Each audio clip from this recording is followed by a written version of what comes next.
Harry's code, the code Dexter lives by, is as important to him as breathing. This code, developed by his father and Dr. Evelyn Vogue, was created to channel Dexter's violent tendencies into a positive force and keep him alive and out of jail. However, on 10 separate occasions throughout the 8 seasons, whether justified or not, Dexter broke Harry's code. Now before we begin, we must actually remind ourselves of Harry's code. Whilst it was a highly complex, it boiled down to 2 main things: don't get caught and never kill an innocent, meaning only killing other killers. The first incident was when Dexter killed Miguel's younger brother, Oscar Prado, in a moment of self-defense. At the time, Dexter was on the trail of Fribo, a low-life drug dealer who had already killed 2 young girls but had slipped through the system because of a messed up warrant. After finally hunting him down and entering the house he was hiding in, Dexter bumped into something unexpected: Fribo and an unknown man in a fight. That man was Oscar Prado, the troubled brother of Assistant District Attorney Miguel Prado, a highly powerful figure in law enforcement. What should have been a quick, calculated move turned into a chaotic confrontation when Oscar attacked Dexter, wielding a bayonet. With no choice, Dexter fought back, and in the heat of the struggle, he killed Oscar.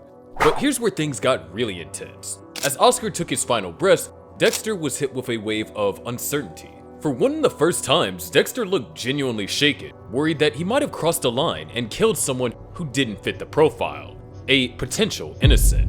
This moment haunted Dexter. He couldn't just move on and leave it behind. Desperate for answers, he dug deeper into Oscar's background and even attended Oscar's funeral, blending in with his grieving family and friends to see if he could uncover any proof that justified his actions. He couldn't.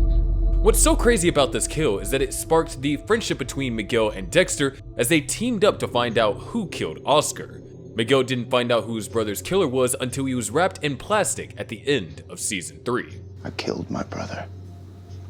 I killed yours too. You killed us! Dexter's second code-breaking kill was also in season 3, when someone threatened the people he cared about. When Dexter first encountered Martin, it was when he spotted Astor talking to a man close to his age, and he immediately sensed this conversation was inappropriate. Aisle 3, other side of the store. Ah, thanks. This seemingly innocent encounter sent up red flags, so Dexter began digging into Nathan's background, and his instincts were correct. What he found was as dark as it gets. Nathan was a known sexual predator with a history of abuse, but Dexter couldn't kill him as he didn't fit the code. However, he changed his mind when he spotted Nathan refusing to back off and taking pictures of Astor at the beach. Dexter confronted him at a cafe. Shut the fuck up, Nathan. But he still showed no signs of backing off.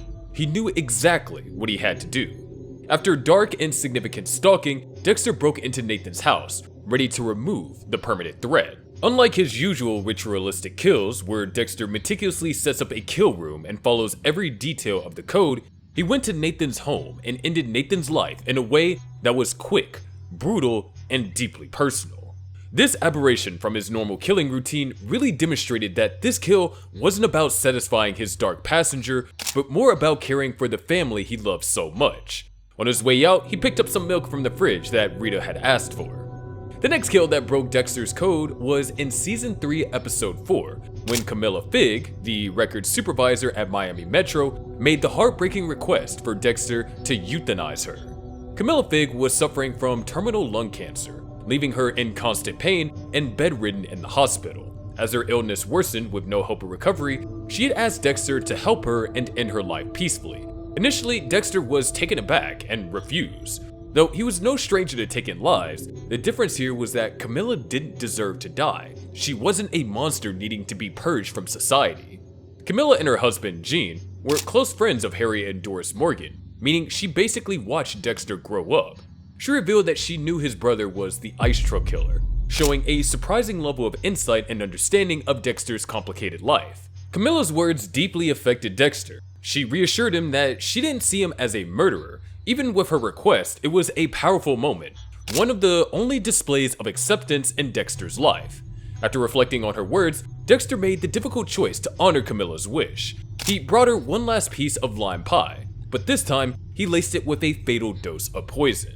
Camilla passed peacefully, ending her suffering. This act of mercy showed, beyond the dark urges driving him, Dexter was capable of empathy, connection, and even love. One of the more chilling moments in Dexter came when Dexter rushed to judgment and ended up killing the wrong man, fashion and S&M photographer Jonathan Farrow. Usually, Dexter followed Harry's code to the letter, meticulously ensuring his victims met the strict criteria for a kill. But this time, his drive to act on his darker urges meant he leapt to conclusions. After the arm of one of Farrow's models was found in a crocodile, Dexter suspected Jonathan Farrow was a man who abused his privilege and murdered his models. His violent tendencies and disturbing artwork led Dexter to believe he was a predator hiding behind his art. Dexter had gathered plenty of circumstantial evidence that pointed to Farrow's cruelty and sadistic tendencies, and saw enough to convince himself that Farrow was not only abusive, but likely the killer responsible for the death of several of his models. In Dexter's mind, the photographs alone seemed like a dark confession, and he let his disgust with Farrow's behavior blind him to the need for absolute proof.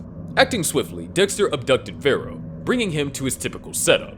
But when Dexter confronted Farrow, the photographer protested his innocence, insisting that while his work was disturbing, it was done for the sake of art. Despite Farrow's protests, Dexter went through with the kill, unable to shake the sense that this man's sadistic art and cruel treatment of his models made him deserving of punishment. After the deed was done and Farrow's dismembered remains were disposed of in the Gulf Stream, Dexter felt a strange sense of finality, but his certainty would soon be shattered. Evidence surfaced soon after, revealing that it wasn't Farrow who was responsible for the model's murder. It was actually his assistant, Timothy Brand. In a brutal twist, Dexter had killed an innocent man, albeit one whose actions were morally questionable.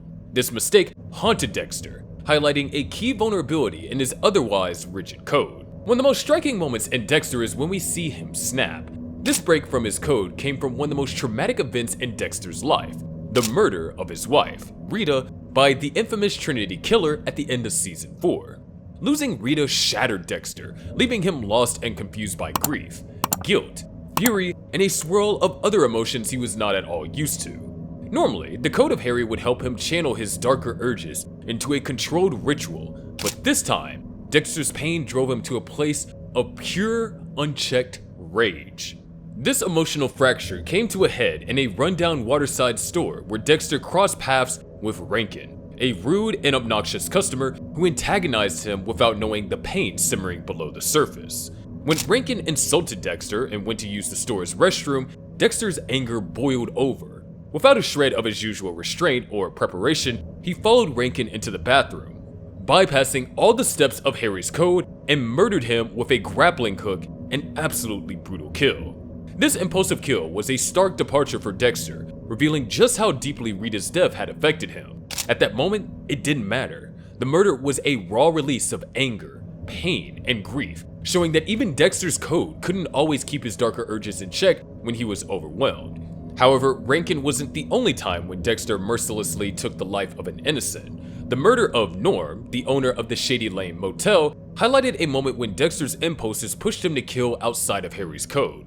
During his trip to Nebraska to track down Jonah Mitchell, Dexter stayed at Norm's motel.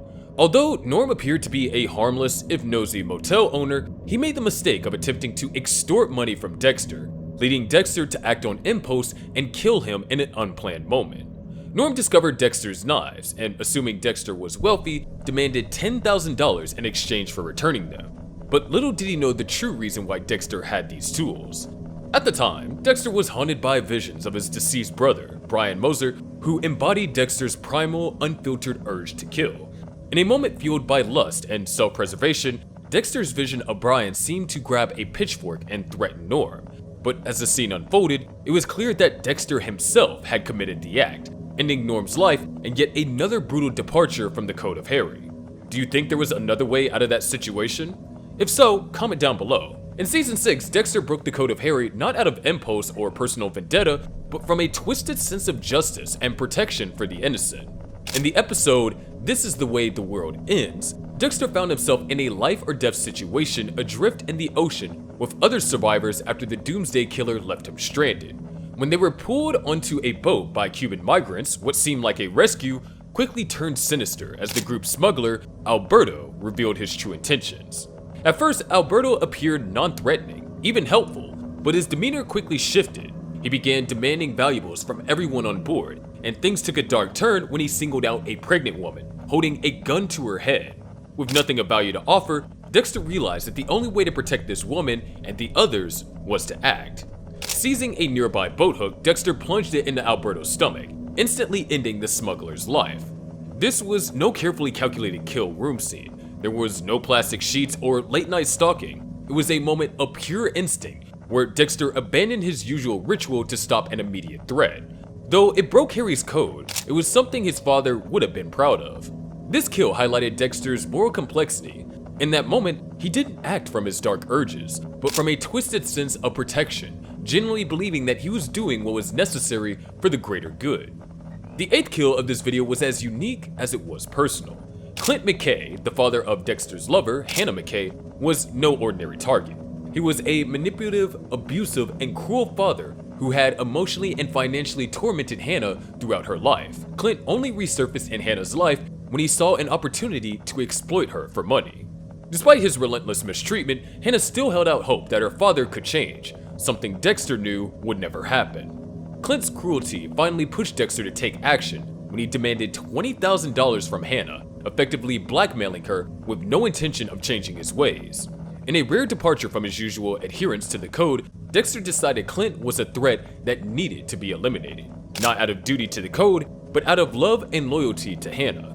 Dexter wrapped Clint in plastic, setting up his usual ritualistic kill scene, as though he were any of his usual targets, despite knowing Clint didn't meet Harry's criteria. This kill was deeply personal, and Dexter made sure Clint knew it. As Clint sat bound and helpless, he taunted Dexter. You got the devil inside you, boy. No, I think it's just me. It was a moment where Dexter fully embraced his darker side without the usual justification of Harry's code, and showed how much Dexter had evolved as a character. As he dumped Clint's remains into the ocean, Dexter mockingly said, "Sink or swim, Daddy," a cold reference to a memory Hannah had shared about Clint's cruelty. Dexter justified this kill as compassion for Hannah, but do you really believe that? Or was this just his dark passenger taking over again? In Season 8, we witness a tense moment where Dexter, once again, steps outside the boundaries of Harry's code, this time out of a need to protect his sister, Deborah. At this point, Deborah was in a downward spiral, reeling from the trauma of killing Maria Laguerta and the emotional fallout from it. As part of her self-destructive path, she became involved with Andrew Briggs, an armed robber she was originally investigating as a PI. Rather than bringing him to justice, she found herself drawn into his world, using drugs and starting a physical relationship with him, a sign of just how deeply her guilt and trauma were affecting her. Concerned for Deborah's well-being and recognizing the danger she was putting herself in, Dexter tracked her down, only to learn that Briggs had become a target himself. A hitman named El Sapo had been contracted to kill Briggs, raising the stake for Dexter's mission to protect his sister. While Dexter warned Deborah about the danger, Briggs overheard and immediately became defensive, escalating the situation. A confrontation broke out between Briggs and Dexter, leading to a physical struggle. When Briggs grabbed a knife, Dexter acted on instinct, turning the blade back on him and killing him in self-defense. While this kill was made in the heat of the moment, it was a clear violation of Harry's code. Briggs was a criminal, not a murderer, and there was no evidence that he posed a direct threat to innocent lives. This kill was a reaction, driven by Dexter's need to protect Deborah and his frustration with her self-destructive choices, something which, in a twisted way, is kind of admirable. While Dexter saved the life of Deborah with his last violation of Harry's code, he took her life with the next one, with the mercy killing of his foster sister. Dexter's sister was one of the most cherished people in his life. It was almost unimaginable that Dexter, who spent so much of his life protecting Deb, would ultimately be responsible for her death. But in Season 8's final episode, Dexter made the excruciating choice to turn off her life support after she fell into a vegetative state, following a gunshot wound inflicted by Oliver Saxon. This moment wasn't just about the code of Harry, it was a climax of everything Deb and Dexter had been through. Throughout the series, Deb had been one of the few people who brought out Dexter's humanity, and her death hit him harder than anything else he experienced. In fact, Deb had once asked Dexter to end her life if she ever ended up in a coma. Just shoot me if I ever get like that. Really? Oh, yes. At the time, Dexter had dismissed it, unable to imagine such a scenario, but those words came back to haunt him in her final moments, adding even more weight to his decision. In one of the show's most gut-wrenching scenes, Dexter took Deborah's hand and made the decision to turn off her ventilator, saying a final, tearful goodbye to the one person who had seen every part of him, both good and dark. As Dexter took Deborah's body out to sea and let her sink beneath the waves, it felt like he was letting go of a part of himself. This act closed a chapter not only in Dexter's life, but also in his journey as a person struggling with his own humanity. Deborah's death confirmed to him that every person close to him in his life ended up dead, and Dexter exiled himself from everything. If you want to see more videos like this, subscribe.